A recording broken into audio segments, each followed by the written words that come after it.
오늘 이 시간 주시는 하나님의 말씀은 신명기 8장 1절에서 4절까지 말씀입니다.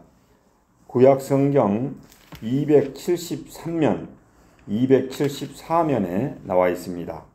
이 계시된 하나님의 말씀을 봉독하는 중 주님의 음성을 듣는 복된 시간이 되시길 빕니다. 신명기 8장 1절에서 4절 말씀. 내가 오늘 명하는 모든 명령을 너희는 지켜 행하라.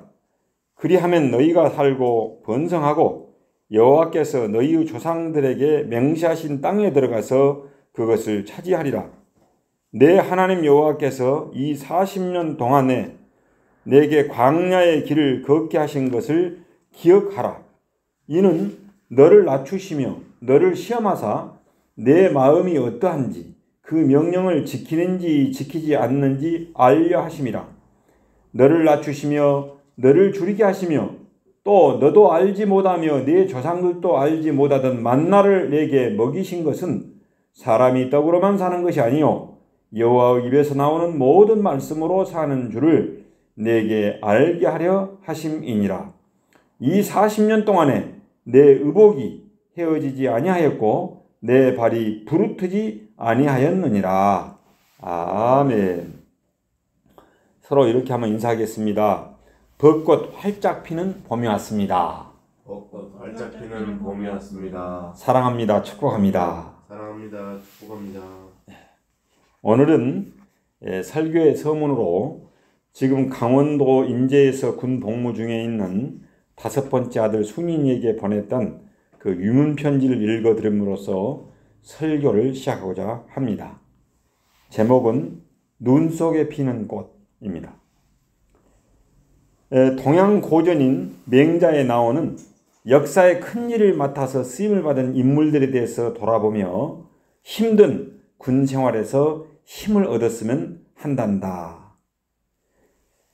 맹자 6편 고자장 구하 15장에 보면은 비록 낮고 천한 곳에서 고생 중에 큰 일을 맡은 사람들 6명이 거론되고 있단다.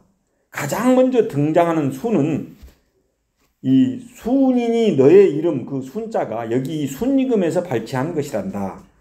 그 순은 농사를 짓다가 임금으로 등용되었고 부열은 성벽 쌓는 틈에서 노동일을 하다가 등용되었고 교격은 생선과 소금 파는 데서 등용되었고 관중은 갇혀있는 감옥에서 재상으로 등용되었고 손수고는 바다에서 등용되었고 백리해는 시장에서 등용되었단다.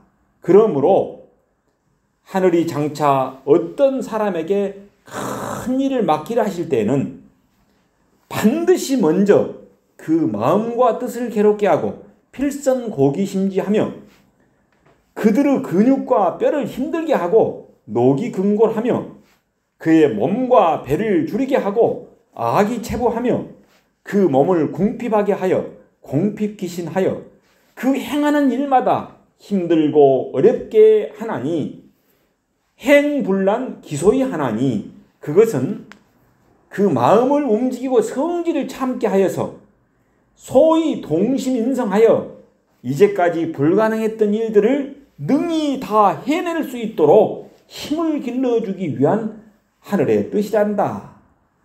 증익기소불능이니라.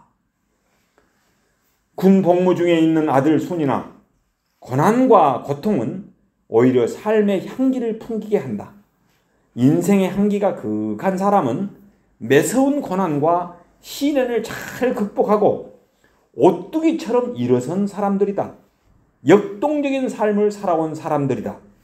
상처가 없는 사람이 어디 있으며 바람에 흔들리지 않는 꽃이 어디 있겠느냐. 눈 속에 피는 꽃 에델바이스를 생각해 보아라. 인생의 얼룩진 상처와 생을 흔들어버린 수없는 혹독한 과정을 오히려 인내하고 사랑하며 살아가자꾸나. 상처와 흔들림을 벗삼아서 현재를 주님께 하듯이 성실한 마음으로 충실하게 살아가다 보면은 하나님의 때에 반드시 쓰임받는 날이 도래할 것이다. 우리 주 예수 그리스도의 은혜가 너희 심령과 함께 있기를 기도한다. 사랑하는 아빠가.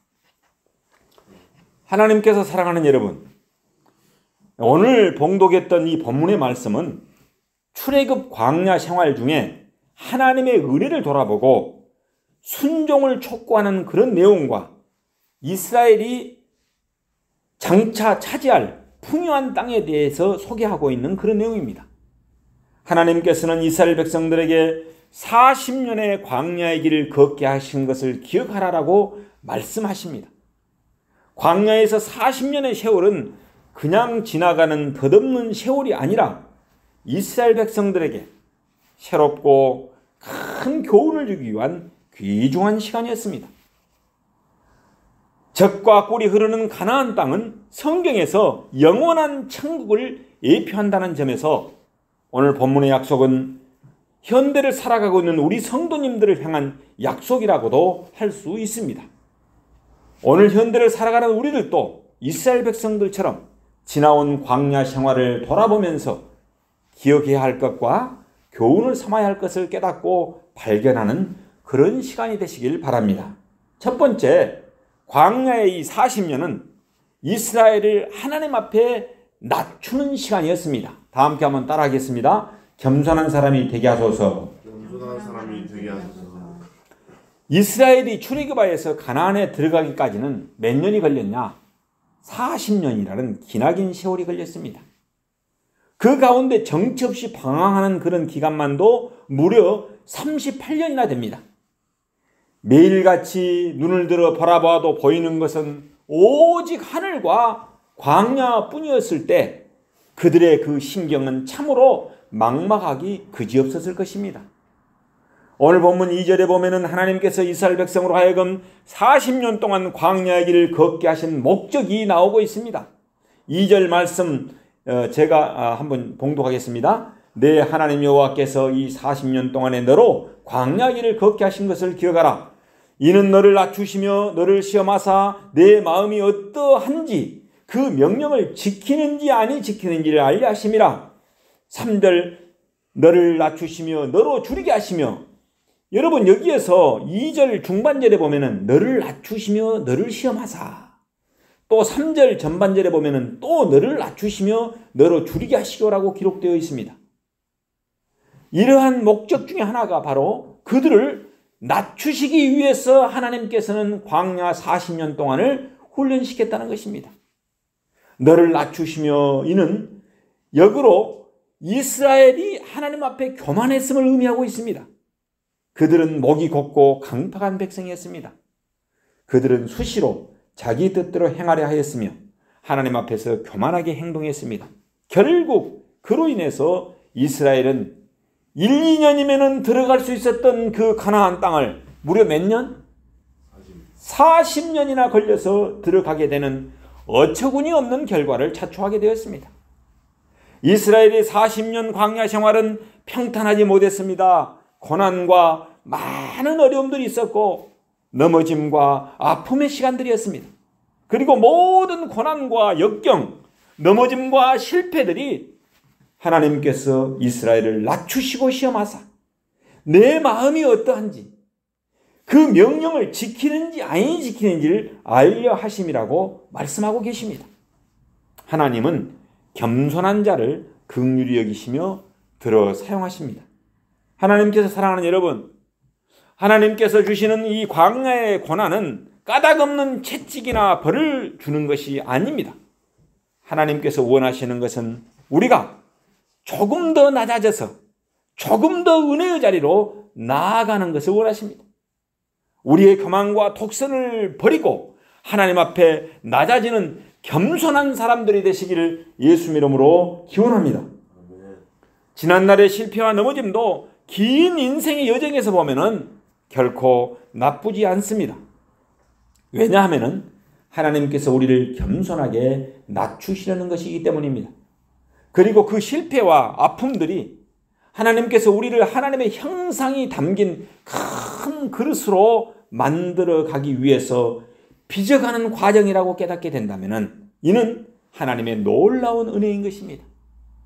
의인 욥은 시련 가운데서도 하나님께서 나를 단련하신 후에 내가 순금같이 되어 나오리라고 고백하였습니다. 욥기서 23장 10절에 그 내용이 나오고 있습니다. 나의 가는 길을 오직 그가 아시나니 그가 나를 단련하신 후에 내가 정금같이 되어 나오리라. 그렇습니다.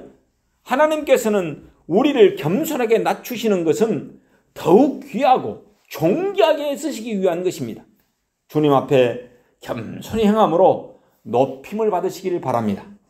두 번째, 광야의 40년은 이스라엘이 하나님께 순종하는가를 시험하는 것이었습니다. 다 함께 한번 따라하겠습니다. 순종하는 사람이 되게 하소서. 순종하는 사람이 되게 하소서. 여러분 2절 말씀을 다 함께 한번 봉독하겠습니다. 시작. 내 하나님 여호와께서 이 40년 동안에 너로 광야의 길을 걷게 하신 것을 기억하라. 이는 너를 낮추시며 너를 시험하사 내 마음이 어떠한지 그 명령을 지키는지 아니 지키는지 알려 하심이라. 여러분, 하나님께서는 우리의 순종을 통해서 복을 주시기를 원하십니다. 그래서 순종하는 것은 참으로 귀한 믿음의 고백이며 결단인 것입니다.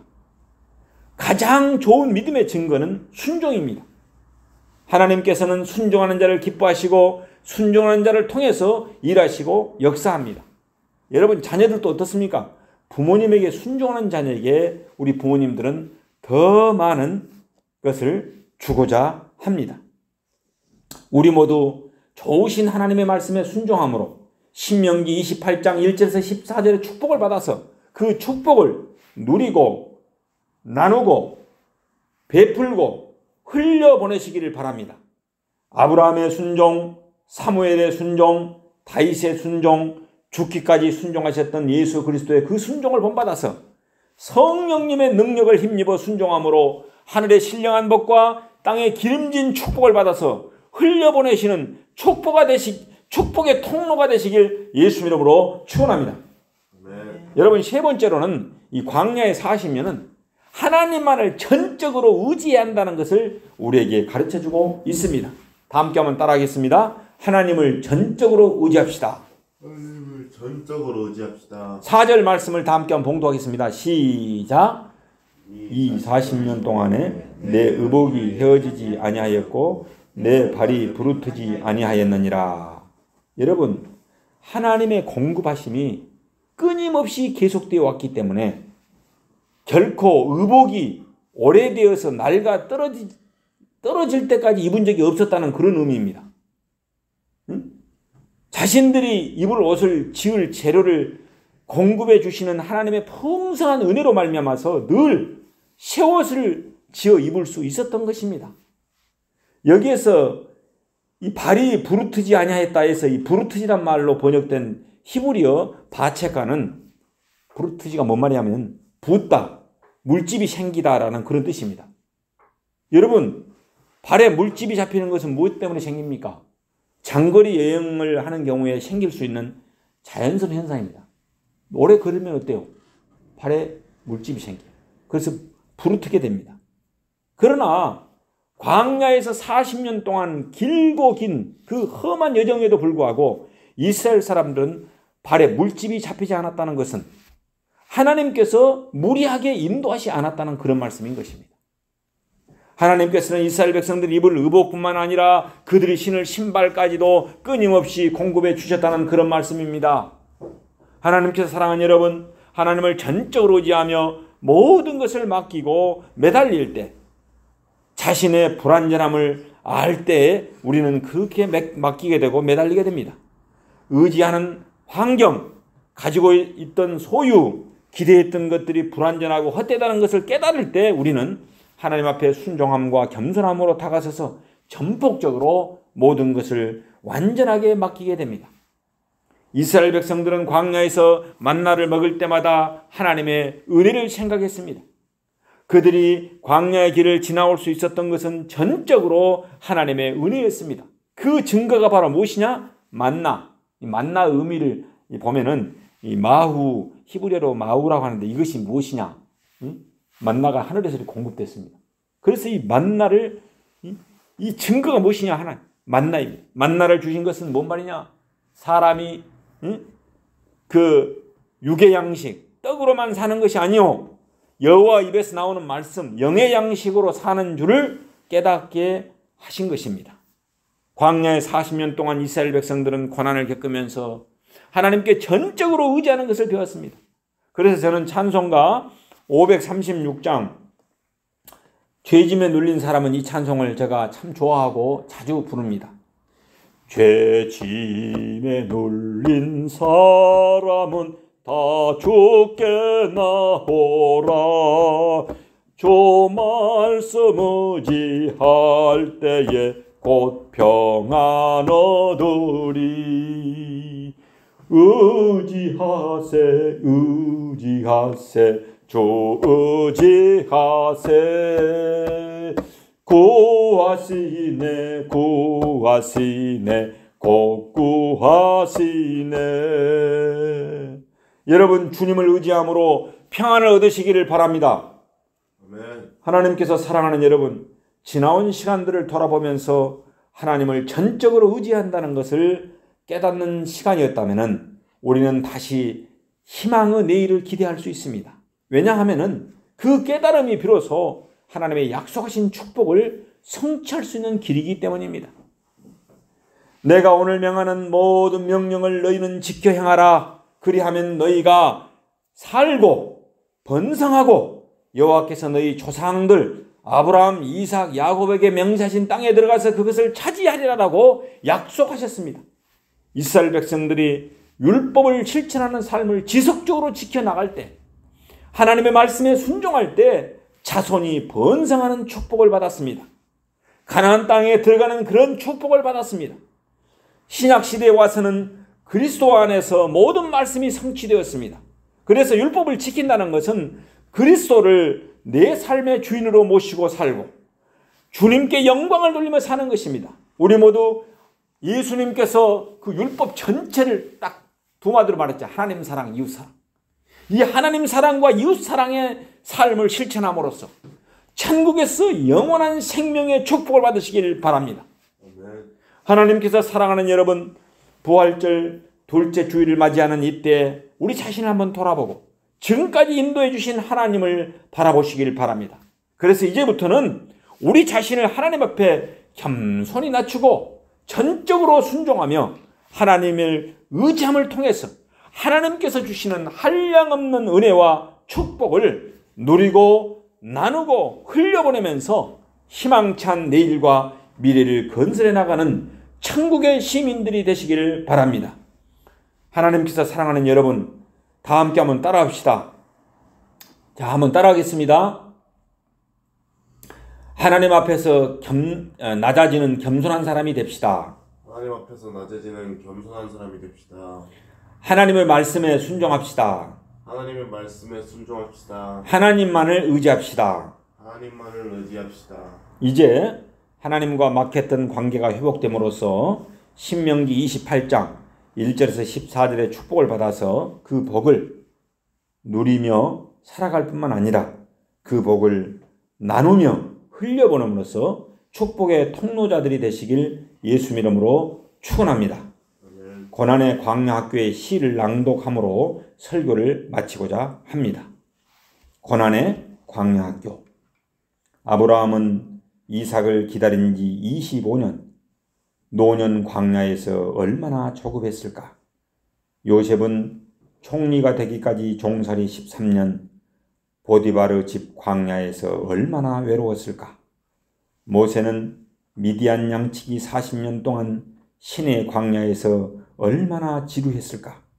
욥은 끝을 알 수 없는 기나긴 세월, 병상 광야에서 얼마나 고통스러웠을까? 예수님은 목수 생활 30년 동안 갈릴리 광야에서 얼마나 고단했을까? 주여, 저는 87년에 소명받은 지 37년, 광야 생활이 너무 길다고 투덜거렸나이다.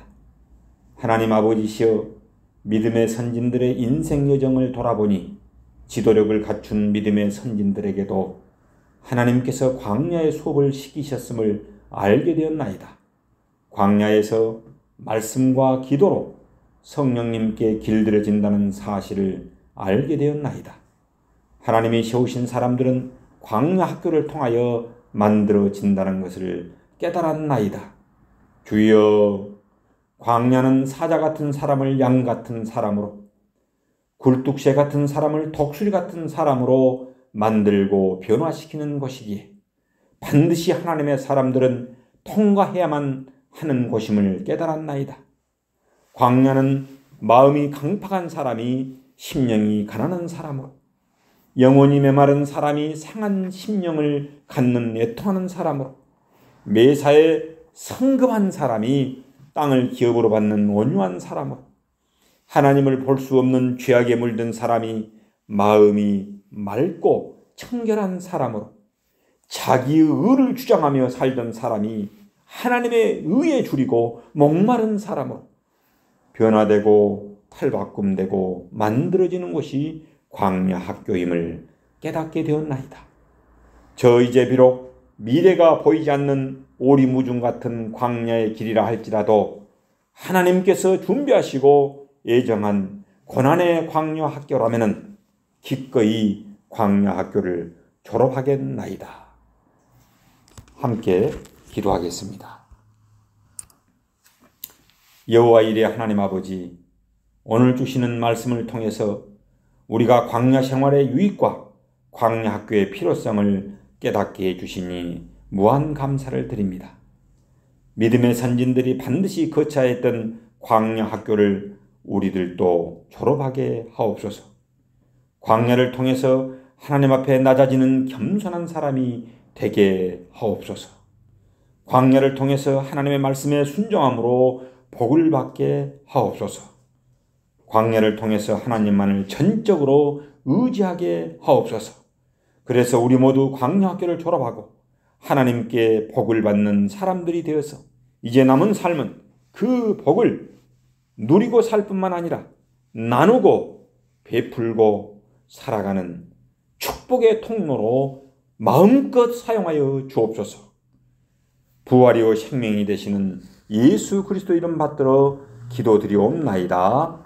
아멘.